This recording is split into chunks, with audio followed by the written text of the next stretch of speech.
मित्रांनो, अशा पद्धतीचे प्रश्न पेपरमध्ये हमखास विचारले जातात, पण बऱ्याच विद्यार्थ्यांना उत्तर देता येत नाही कन्सेप्ट माहीत नसल्यामुळे. तर बघा काही सेकंदामध्ये या प्रश्नाचं उत्तर कसं काढायचं आहे. तिथे 33.3% चे 90 दिलेलं आहे. म्हणजे चे म्हणजे गुणिले असं हे लक्षात ठेवा.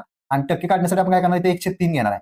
33.3 1/3 म्हणजे 3 ने जर 90 ला भागलं, 3 त्रिक 9 30 आलं. ठीक आहे, 30 एके 30 30 अंशामध्ये आलं. आता इथं 62.5 आहे म्हणजेच 5/8 आहे. ठीक आहे, 8 ने हे जर रूपांतर 5/8 होतं हे लक्षात ठेवा. म्हणजे 8 ने जर याला भागलं 8 दोन्ही 16 हा 0 आणि 20 20 100. ठीक आहे, गुणिले आता बघा इथं पॉईंट नंतर 2 अंक आहे, इथे 1 अंक आहे, टोटल 3 अंक आहेत. इथं पॉईंट नंतर 2 आणि 2 2 आणि 3 5 5 आहेत. इथं पण 5 आहे, मग वरती पण 5 करण्यासाठी 2 शून्य इथं पुढे लावले. 800 केलं म्हणजेच मित्रांनो पॉईंटला पॉईंट निघून गेले. 2 गुणिले 800 छेदामध्ये मित्रांनो बघा 2 गुणिले 4.